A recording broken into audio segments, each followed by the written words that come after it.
instrumento suave e harpa. Era uma vez, na antiga terra de Uz, um homem chamado Jó. Sua vida era o retrato da prosperidade e da retidão. Ele não era apenas um dos homens mais ricos do Oriente, com vastos rebanhos e inúmeros servos, mas também era um pilar de integridade moral e espiritual. Temeroso a Deus e avesso ao mal, Jó vivia em paz, cercado por sua esposa e seus 10 filhos amados, 7 filhos e 3 filhas, que eram a alegria de seu coração. Sua rotina era marcada pela devoção. A cada ciclo de festas de seus filhos, ele se levantava de madrugada para oferecer sacrifícios, buscando a pureza e a bênção divina para sua família, temendo que em seus corações pudessem ter se afastado de Deus. Jó era, em todos os sentidos, um homem justo e abençoado, cuja fé parecia tão inabalável quanto as montanhas que cercavam sua terra.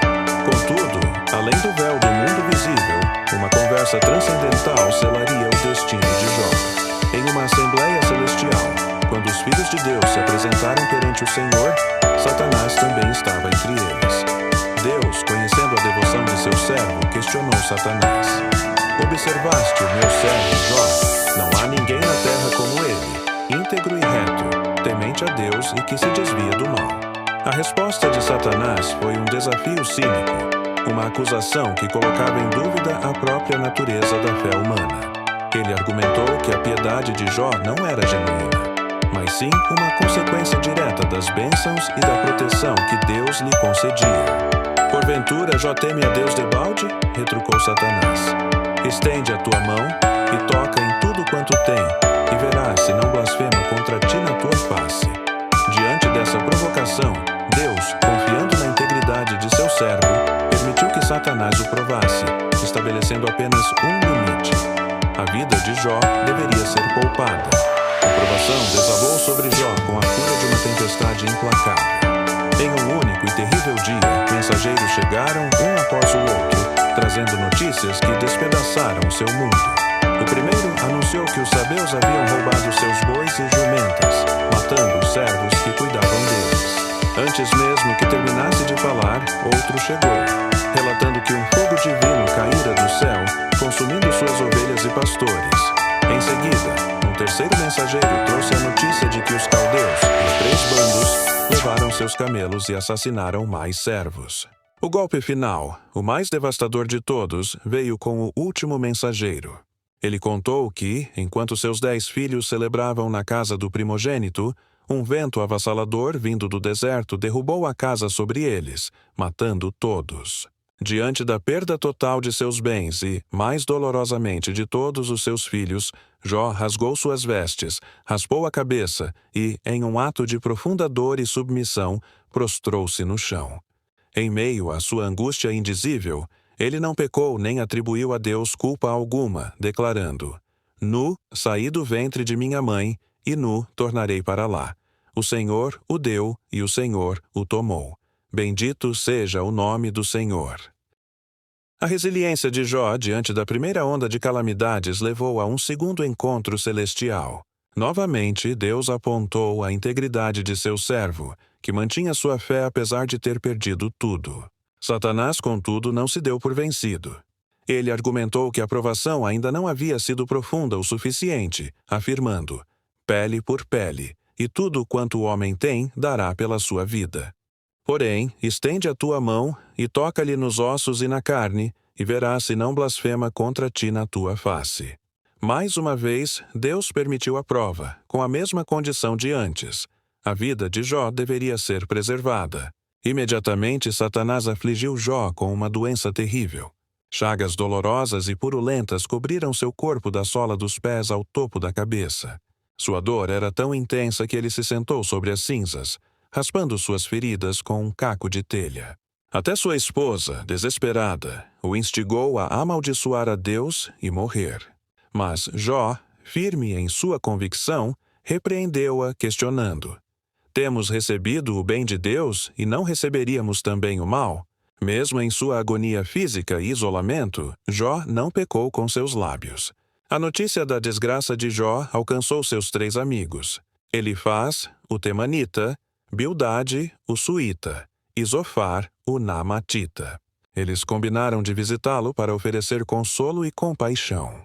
Ao se aproximarem e o virem, mal o reconheceram, tal era a sua desfiguração. Tomados pela dor, eles rasgaram suas vestes, lançaram pó sobre suas cabeças e sentaram-se com ele no chão, em silêncio, por 7 dias e 7 noites, pois viam que sua dor era imensa. Após esse período de luto silencioso, Jó finalmente quebrou o silêncio, não para blasfemar, mas para amaldiçoar o dia de seu nascimento, expressando a profundidade de seu desespero. A partir daí, iniciou-se um longo e tortuoso debate. Seus amigos, baseados na teologia tradicional da retribuição, argumentavam que o sofrimento de Jó devia ser um castigo por algum pecado oculto. Elifaz, o mais velho, apelou para visões e experiências pessoais. Bildade, para a tradição dos antepassados, e Zofar, de forma mais direta, insistiu que Jó era um pecador que merecia punição. Eles o pressionaram a confessar sua culpa para que pudesse ser restaurado, mas Jó, embora confuso e angustiado, manteve firmemente sua inocência, defendendo sua integridade e questionando a justiça de um Deus que permitia tal sofrimento a um homem justo. Em meio ao impasse entre Jó e seus 3 amigos, uma nova voz se ergueu.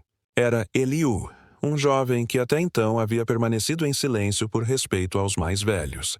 Irritado tanto com a autojustificação de Jó quanto com a incapacidade dos amigos de responderem a ele de forma convincente, Eliú interveio com paixão e sabedoria. Ele repreendeu os 3 consoladores por condenarem Jó sem terem uma resposta verdadeira e criticou Jó por se justificar mais a si mesmo do que a Deus. Eliú argumentou que o sofrimento não era apenas punitivo, mas também podia ser um instrumento corretivo e revelador nas mãos de Deus, usado para purificar e instruir o espírito humano. Ele defendeu a soberania e a justiça de Deus, afirmando que os caminhos divinos são mais elevados e complexos do que a mente humana pode compreender. O discurso de Eliú funcionou como uma ponte, preparando o cenário para a manifestação do próprio Deus, deslocando o foco do pecado de Jó para a majestade e a sabedoria do Criador. Quando Eliú terminou de falar, os céus se escureceram e uma tempestade se formou. Do meio do redemoinho, a voz do próprio Deus ecoou, não para responder às perguntas de Jó sobre o porquê de seu sofrimento, mas para questioná-lo.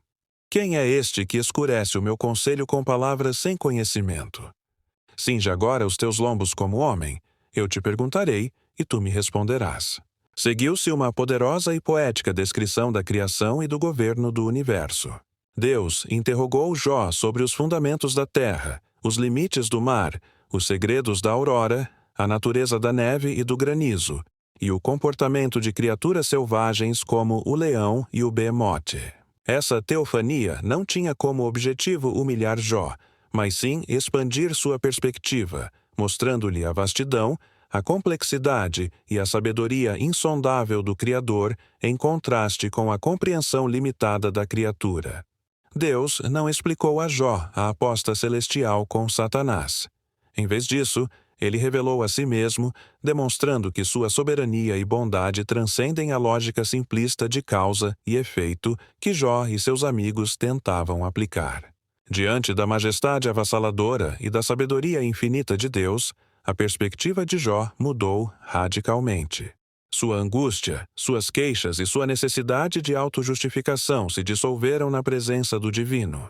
Ele percebeu a presunção de tentar compreender os desígnios de Deus com sua mente finita. Com profunda humildade, Jó respondeu ao Senhor: Bem sei eu que tudo podes, e que nenhum dos teus propósitos pode ser impedido. Eu falava do que não entendia, coisas maravilhosas demais para mim que eu não conhecia. Ele reconheceu que seu conhecimento de Deus, antes baseado em relatos e tradições, agora era uma experiência pessoal e transformadora. Com o ouvir dos meus ouvidos eu ouvi de ti, mas agora os meus olhos te veem. Esse encontro direto com Deus o levou a um genuíno arrependimento, não por pecados específicos que tivesse cometido, mas pela sua atitude de questionar a justiça divina. Ele se retratou e se arrependeu no pó e na cinza, encontrando paz não em respostas, mas na confiança inabalável no caráter de seu Criador. Após o arrependimento de Jó, Deus se voltou para seus 3 amigos, repreendendo-os severamente por não terem falado a verdade a seu respeito, como fizera seu servo Jó. Ele os instruiu a oferecer um sacrifício e ordenou que Jó orasse por eles para que fossem perdoados. Em um ato de graça e reconciliação, Jó orou por aqueles que o haviam atormentado com acusações injustas. E foi nesse momento, enquanto intercedia por seus amigos, que o Senhor começou a reverter o cativeiro de Jó. A restauração foi completa e abundante. Deus devolveu a saúde a Jó, curando suas feridas. Seus parentes e amigos, que o haviam abandonado, retornaram, trazendo-lhe consolo e presentes. E o Senhor abençoou o final da vida de Jó mais do que o início, restaurando suas riquezas em dobro. Ele passou a possuir 14.000 ovelhas, 6.000 camelos, 1.000 juntas de bois e 1.000 jumentas. E, milagrosamente, Deus lhe deu mais 10 filhos, 7 filhos e 3 filhas, cujas belezas eram incomparáveis em toda a terra. A história de Jó se encerra com uma imagem de paz e plenitude duradoura. Tendo sua fé provada no fogo da aflição e emergido com um conhecimento mais profundo de Deus, Jó viveu mais 140 anos após sua provação. Essa longa vida permitiu-lhe testemunhar a bênção divina se estender por gerações.